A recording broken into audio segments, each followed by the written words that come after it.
اگر یہ کہیں گے ہم یہاں سے بھاگ جائیں گے تو ہم بھاگنے والے نہیں ہیں. یوں پتہ چلتا ہے کہ انہیں عوام کو اذیت دے کر تکلیف میں ڈال کر انہیں سکون ملتا ہے. یہ ذہنی مریض ہو چکے ہوئے ہیں. یہ بالکل آپ جانتے ہیں کہ بیماری ہے کہ کسی کو تکلیف میں ڈال کر انجوائے کرنا. یہ ذہنی مریض ہیں اور لوگوں کو بنیادی انسانی حقوق سے محروم کیے. ہم یہاں بیٹھے ہوئے نہ کسی کے ہاتھ میں ڈنڈا ہے نہ کوئی اسلحہ ہے. نہتے لوگ بیٹھے ہیں, کسی کو تنگ بھی نہیں کر رہے. دیکھیں راستہ بھی کھلا ہوا ہے, گاڑیاں بھی آ جا رہی ہیں. کس چیز کی بنیاد کے پر یہ یہاں شلیں کرنا چاہتے ہیں, گرفتار کرنا چاہتے ہیں؟ کس ضابطے کے تحت؟ احتجاج کرنا ہمارا بنیادی آئینی حق ہے جو ہمارے آئینے میں دیا ہوا ہے, جس کو متنازع بھی بنا دیا ہوا ہے.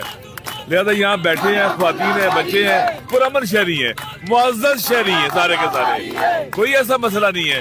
اگر یہ انلیگل ان کے اوپر اٹیک کرتے ہیں, گرفتاریاں کرتے ہیں, شیلنگ کرتے ہیں, تو یہ پھر قانون کا غلط استعمال بھی ہے پاور کا, اور مس یوز آف پاور ہے. یہ جرم ہے جو انجام دیں گے. دنیا دیکھ رہی ہے کہ مجرموں کا کنٹرول ہو گیا ہمارے ملک کے اوپر, جنہیں قانون کی کوئی پرواہ نہیں ہے. جنگل سے ہی بدتر ہے. یہاں ہم کسی کو کیا کہہ رہے ہیں, یہ لوگ کیا کہہ رہے ہیں, یہ بہنیں عورتیں کیا کہہ رہی ہیں کہ ہماری ملاقات کراؤ ہمارے بھائی کے ساتھ, اور یہ ان کا حق ہے, ہم ان کے ساتھ کھڑے ہیں. ان کا حق ہے, اور حق نہ دینا ظلم ہے. یہ مظلوم ہے, ہم ان کے ساتھ کھڑے ہیں. اچھا علامہ صاحب, پھر اسٹریٹجی کیا ہے, کیا آگے لائے؟ بھائی ہمیں اٹھائیں گے, پکڑیں گے, جیلوں میں ڈالیں گے, باہر نکالیں گے, پھر بھی یہی کریں گے. ہم چپ نہیں رہیں گے, خاموش نہیں رہیں گے, اپنے حق سے پیچھے نہیں ہٹیں گے, مظلوم کا ساتھ دینے سے پیچھے نہیں ہٹیں گے. جو بھی کر لیں ایسے چپ کرا لیں گے, خاموش کرا لیں گے. پاکستان کے عوام انہیں بد دعائیں دے رہے ہیں. تباہی و بربادی ہے, کرپشن ہے, فساد ہے.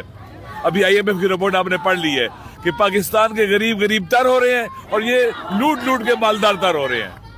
ان کا پاکستان میں کچھ ٹیکس نہیں ہے. ہم پاکستانی ہیں, اپنے وطن کے بیٹے ہیں, لہٰذا ہم یہاں بیٹھے ہیں. اور اگر ہم یہاں احتجاج کریں گے, یہ فیسیلیٹیٹ کریں گے, دنیا میں اچھا میں جائے گا. ہمیں ماریں گے تو کیا حالت ہوگی ان کی؟ کون ہے یہ اپنے عوام کو مارنے والے, اپنی خواتین کو مارنے والے, اپنے بچوں کو مارنے والے, جو کچھ بھی نہیں کر رہے, کسی کو تکلیف نہیں دے رہے؟ یہ میرے خیال میں غیر انسانی, غیر اخلاقی, غیر قانونی, غیر آئینی اقدامات ہیں جو قابل مذمت ہیں.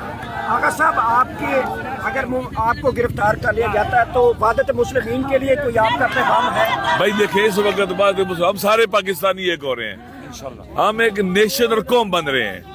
پاکستان کے ہر پاکستانی کی ذمہ داری ہے کہ ظلم کے خلاف, ناانصافی کے خلاف سٹینڈ لے. کوئی بھی پاکستانی اور کسی بھی پاکستانی پر ظلم ہو تو اس کا ساتھ دے. اس وقت ہمیں مظلوموں کو ظالموں کے مقابلے میں اکٹھے ہونا ہوگا. ظالم مٹھی پر ہیں, مظلوم پاکستان کی سب سے بڑی طاقت ہے. یہ اگر اٹھیں گے تو ظالموں کو چھپنے کی جگہ نہیں ملے گی. یہ آج اتنے بندے ہیں, آپ ایسا کریں گے پچھلے منگل سے آج زیادہ ہیں, اگلے منگل کو اور زیادہ ہوں گے, اور بڑھیں گے. اس لیے ضروری ہے کہ ان کا حق دیا جائے, ملاقات کرے جائے خان صاحب کے ساتھ. وہ ایک پاکستان کا پرائم منسٹر رہ چکا ہوا ہے. جیل میں جو لوگ ہوتے ہیں ان کی بھی حقوق ہوتے ہیں, ان کے باقاعدہ جیل مینول میں لکھا ہوا ہے, ان کی مینول میں لکھا ہے کہ ملاقاتیں ہونی چاہیے. تو کیوں نہیں کراتے ہیں؟ کیوں ڈرتے ہیں اس سے؟ کیوں خوفزدہ ہیں اس سے؟ ملاقاتوں سے ڈرتے ہیں, ملاقاتوں سے خوفزدہ ہے. میرے خیال میں یہ ڈرے ہوئے لوگوں کی, بکھلائے ہوئے لوگوں کی نشانیاں ہیں, اور اپنے عوام کے قہر و غضب سے بچنا چاہیے. پاکستان کے عوام دنیا کی بہترین عوام ہیں.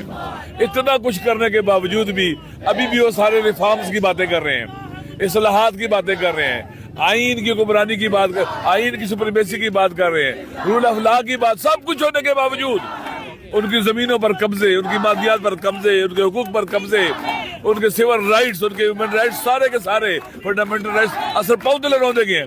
پھر بھی صبر کر رہے ہیں. ان کو مزید نہ آزمائیں. یہ بہت اچھی قوم ہے, ان کے ناز اٹھائے یہ پاکستانیوں کے, جو آج بھی چاہتے ہیں کہ ریفارم کے لیے چینج آئے. اگر یہ راستے سارے انہوں نے بند کر دیے تو لوگ انقلاب کے لیے اٹھیں گے. جب لوگ انقلاب کے اٹھیں گے نا, پھر یہ منتیں کریں گے, آؤ خان صاحب سے ملاقات کرو گے. لوگ کہیں گے نہیں, تم نکلو یہاں سے. ٹھیک ہے. اچھا سلمان اکرم راجہ صاحب, بتائیے گا, آپ لوگوں کی KP میں حکومت ہے, آپ کا مینڈیٹ وہاں پہ کہتے ہیں چرا لیا گیا ہے, آپ اپنے مینڈیٹ کا پارا نہیں دے سکے,